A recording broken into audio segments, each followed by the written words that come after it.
Do you feel frustrated trying to grow your franchise? Are you having trouble balancing your consumer and franchise development marketing? Do you wish there was an easier way? Imagine if you had a proven roadmap to take your franchise's marketing from costing you to making you money. That's why we've created the Franchise Growth Blueprint. We walk you through the exact same process that we use to run franchise marketing campaigns for our clients at scale that has resulted in triple-digit growth. This blueprint isn't for anyone. It's not for people just starting a franchise. It's not for franchises without long-term goals. This is for franchises that want to scale up their marketing in a predictable and profitable way using a proven roadmap. If you want to sell more franchises, keep your current franchisees happy, and learn from people who have already done it, go to franchisegrowthblueprint.com and sign up today. That's franchisegrowthblueprint.com. Hello, everyone. Welcome to another episode of the Franchise Marketing Podcast. Today, I have a good friend, Dave Hansen, who is the president of Client Tether. Dave, welcome to the show. Thanks a lot, Jordan. I appreciate you having me here. Yeah, no problem. It's great to actually have you on. So for those who haven't heard of Client Tether, what exactly do you do? Yeah, great question. So especially in the context of marketing, right, which is what the podcast is all about.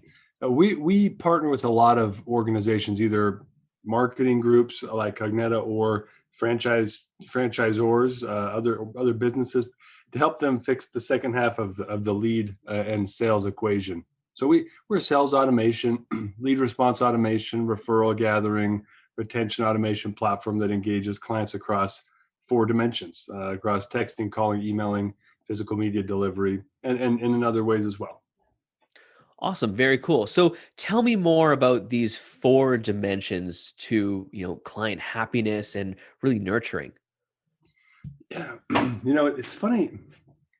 I hadn't really thought of it in this paradigm before until we recently integrated with a really talented group, technology stack called Mailbox Power. So, and I'm going to start at the end, and we're going to work our way through what might be the more mundane. Clients today, they don't engage in the same way that they used to. Surprise, surprise, right? So we started seeing a need for diversifying the way we engage.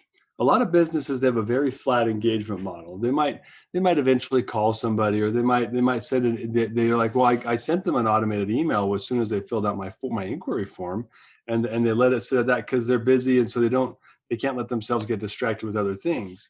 What we find is that not only are you more successful when you engage across additional media or channels, but there's synergies across the channels that you need to leverage today, because human behavior has shifted hard. Last 2 or 3 years, we've had a lot of shifts in how consumers respond to outreach, to digital media engagement. And so the 4 dimensions are really engaging on physical media fulfillment, delivering to a mailbox. It's sending out text messages that are personal and not the weird corporate ones you get sometimes by people that just bought a texting tool and they send you 7-paragraph text messages and 4 unsubscribed things at the bottom and a link and a signature like it's an email. Like it's about using the correct media in the right way. So mailbox, texting, phone calls, and email as well. And even with email, I mean, bless all these people's hearts. Like I look at how people send emails today from corporations and from businesses, and I just facepalm because it's ineffective and and they're not taking advantage of some of the new media they can embed in email that will make it more effective. That's really interesting. People, and especially as you mentioned with the text messaging, commonly misuse channels, and it ends up shooting them in the foot. So I'd love to dive deeper into, what channel is right for what type of communication and how you go about it. Yeah, that's a really smart way to look at it. Let's start with email, shall we? The one that gets abused the most, which is why it's the least effective of all of them. But it's cheap and free, right? The challenge that we've got with some of these media is that they can be effective, and people have seen them work, and there are people that do use them well. And so we read a blog somewhere and say, I've got to double my email volume to double my revenue. But email is a good way to confirm a form request. But 50% of all email goes into spam just out of the gate. And that's because we've had so many people, disrespect the medium and send garbage out. 20% open rates. People are getting 115 emails a day, right, on average. So I guess the big question you've got to ask yourself with that medium is, how do you make it effective? And it's you got to do something different. One of the easiest things that I've seen, I learned this from an old boss of mine. He showed me how to use multimedia more effectively in emailing. So recording videos, anything from holding up writing their name on a piece of paper and holding it up and saying, hey, it's saying, hi, Steve, and recording a quick video. Even in prospecting, you'd be shocked how many people will open that email and click through and watch the video, just because you know how to create your subject line properly, and you know how to create engagement through multimedia in the email. As a quick example, just personally, 2 years ago, last January, I sent out a cold email to 200 prospects, but it had the right subject line, and I embedded a video in it. And it was an interesting video. I was standing outside on my deck overlooking the snowy valley in Utah where I live, and that was the setting for my video. So people were intrigued. I had 82 people watch the video out of 200. Cold emails, right? So think about the what type of open rate that was, because I had a higher open rate than I had a click-through view rate, right? So almost 50%. When was the last time you've had a 50% open rate of an email campaign? Especially a cold email campaign too. Yeah, even if for my clients, 30% is good, right? So there's a way to even use email, but it's mostly in the sales process. Email is mostly a way to transmit documents or to share big complex things, send a contract. And this is where the concept of synergy comes in, where if you send an email that's important that you want someone to read, if you automatically text them a couple of minutes after you send it and say, hey, just want to let you know I sent that quote. Did you get it? And what questions did you have? Oftentimes what you find, because half of the emails go to spam, especially when you start attaching things, that increases. If you're sending from like a MailChimp or another integrated tool to emails that isn't from your SMTP, much more likely from a send on behalf of service that it's going to spam also. So sending out that text message can actually increase your open rate of that important email that you want someone to see. That's super interesting. I love how you're using multiple channels to complement each other. That's genius, because no one thinks of it and no one's doing it right now. Yeah, and I'm sure someone else is doing it somewhere, but I just don't hear people talk about it.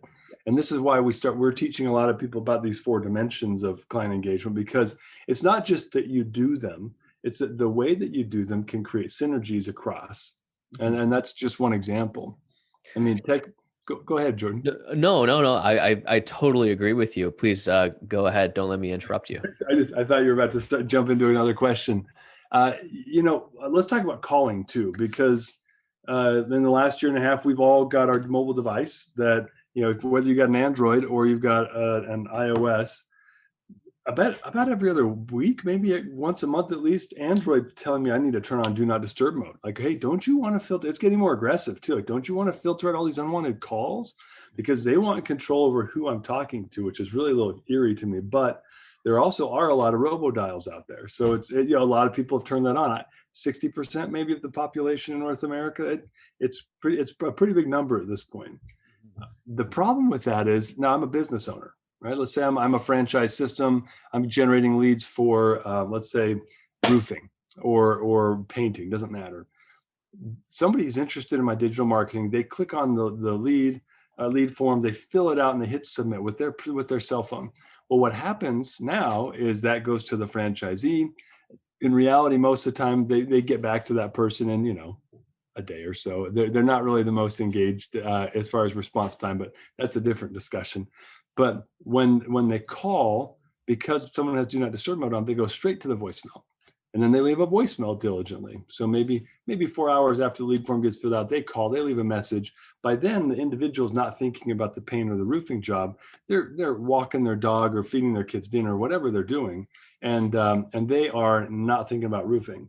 And so that voicemail sits sometimes for a couple of days before that person listens to it, and then they're like, "Oh, geez, painting, roofing, like." Oh, that's right. I did fill out the lead form, but sometimes I don't even remember filling out a lead form at that point. Or they've already filled out 3 others and had 2 people come by and give them estimates before they listen to the voicemail. So phone calling, although it is the most effective medium to shorten the sales cycle and create engagement, if you send a text message before you call, you increase your answer rate by 39%.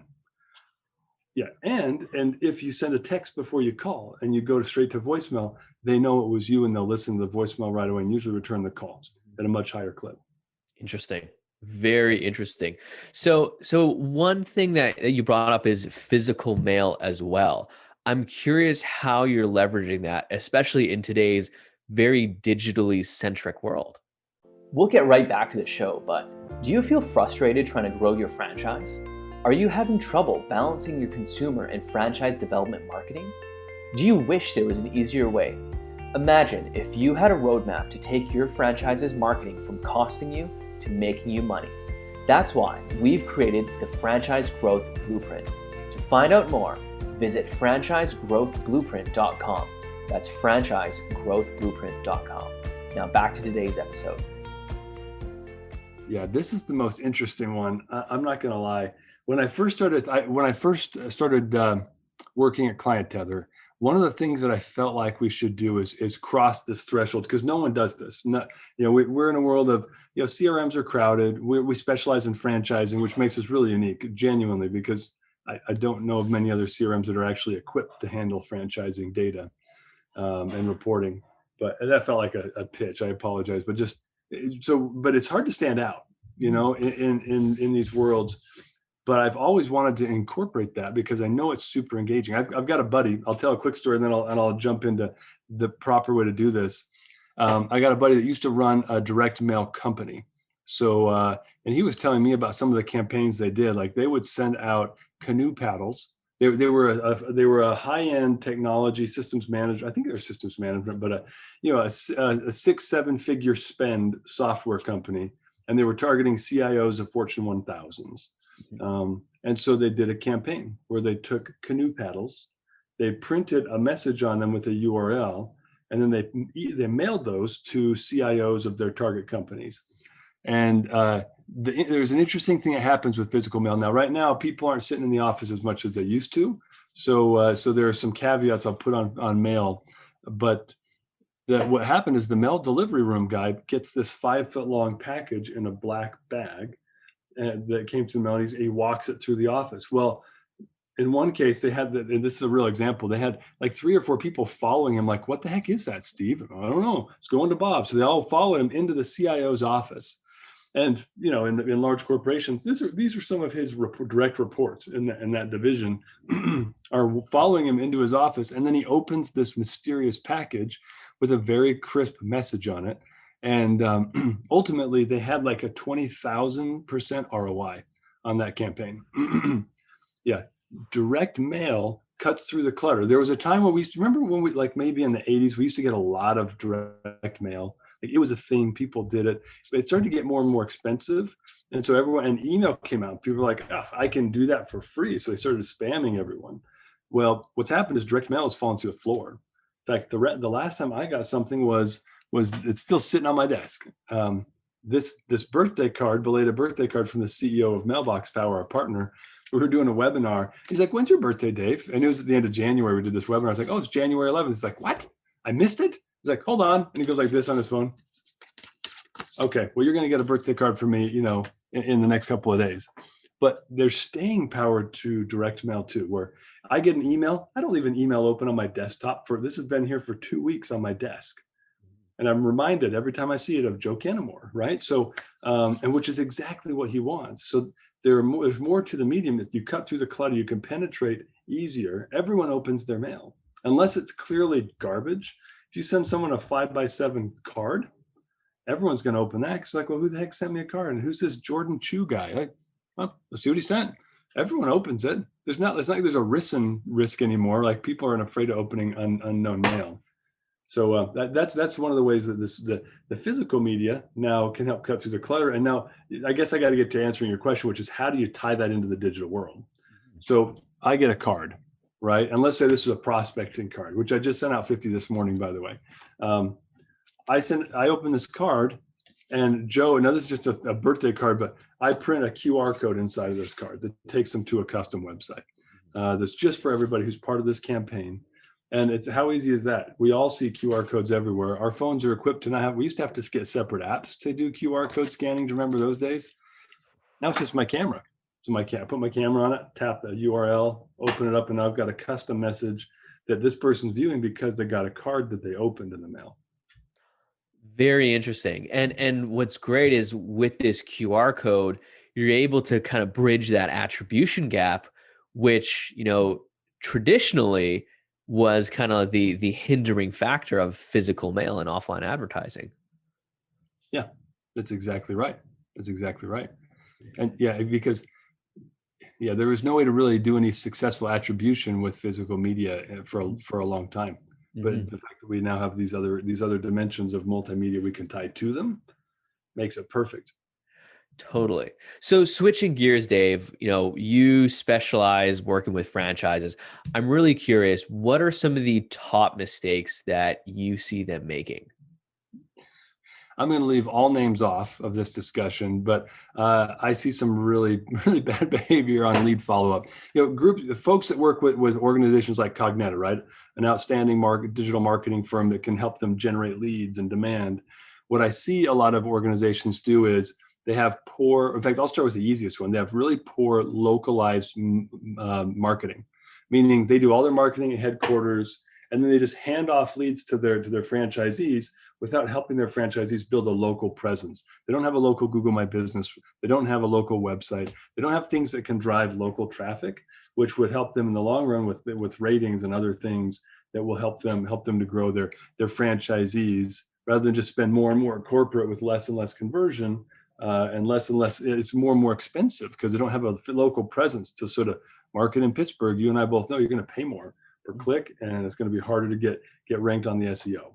So that's an easy one that kind of bridges both of our worlds. Totally. Yeah. I mean, I can't tell you how many times that I see, franchisors just handing it off, dealing with everything on the corporate level, and there's no real localization and personalization with it. And what's unfortunate is, yes, it's a bit more work, but the return that you get is multiples of that. Oh yeah. Well, let's just talk about Google My Business. Now, this isn't even in my world, right? Like it is because they generate leads, and then that becomes part of my world. But there are a lot of folks that, and I'm not going to say the brand, but there's a massage brand that a partner of ours, Consumer Fusion. Do you know those guys? Do you know Mark and Bree? Sounds familiar. They do like negative review removal. They're experts in like online reputation. I think he was the one that pointed this out, but maybe not. I shouldn't say that. They have a national massage brand. They didn't set up Google My Business correctly, and they also haven't been focused on getting positive reviews. So if you're a business and you're not focused on getting a service business, and you're not focused on getting positive reviews, you're in trouble, because the people are like, I can't remember, like 10 times more likely to give you a review when they're angry than they are when they're happy. But if they're happy and you ask them, they'll give you one. They just don't think about it naturally. But when they're mad, they're like, I'm telling everyone. Usually people tell 12 people. Well, now with social media, they might tell 1,200 people, right? By just posting on LinkedIn or Facebook or just giving you a negative review.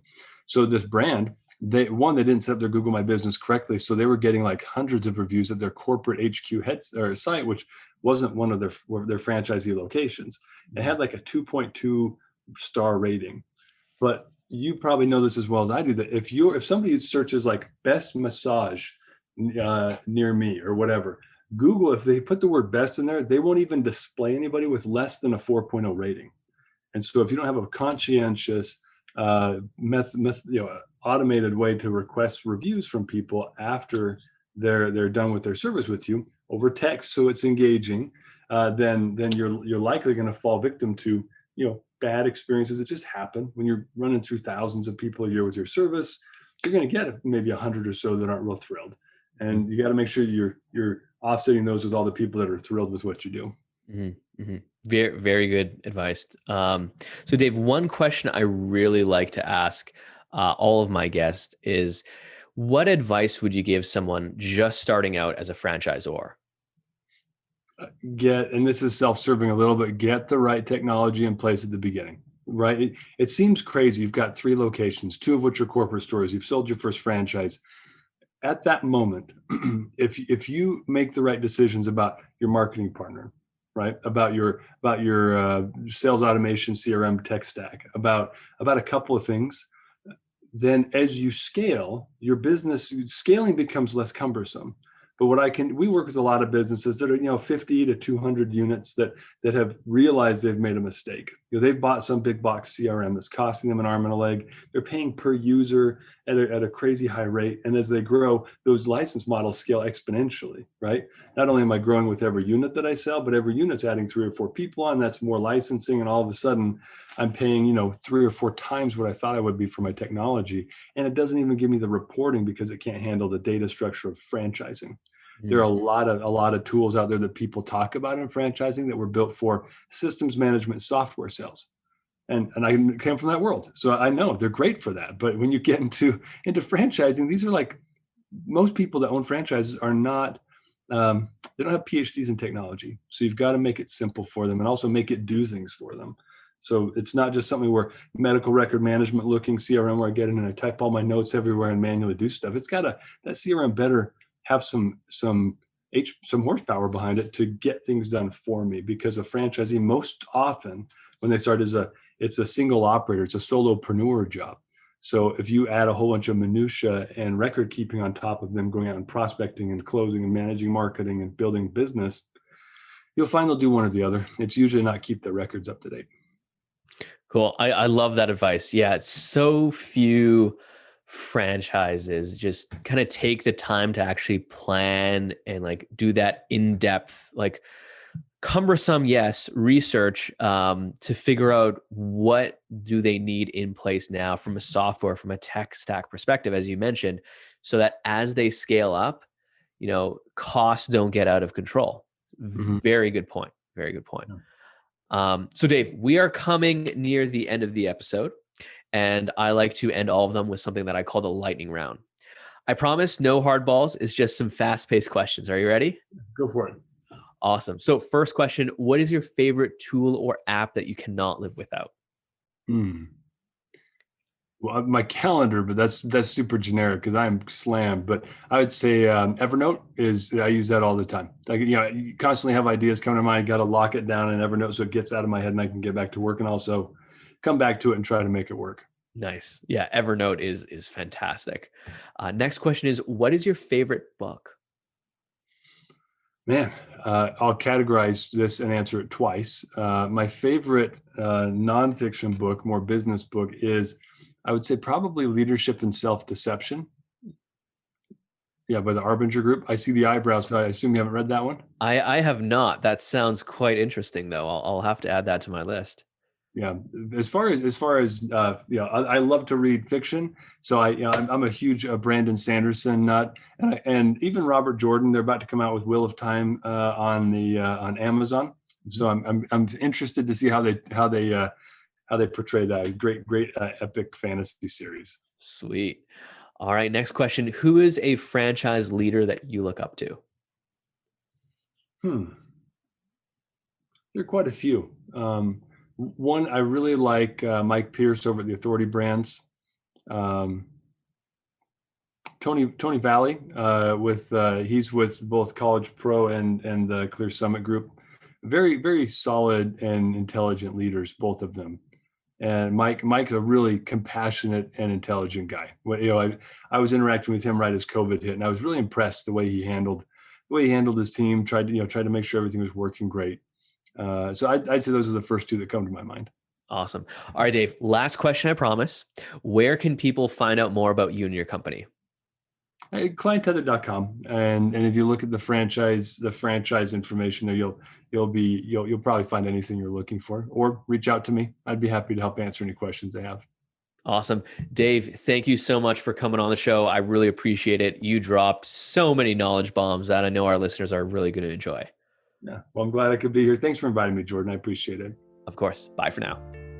Thank you so much for listening to this episode of the Franchise Marketing Podcast. If you found this episode useful, share it with a friend and subscribe now so you don't miss out on any upcoming episodes. And until then, happy marketing.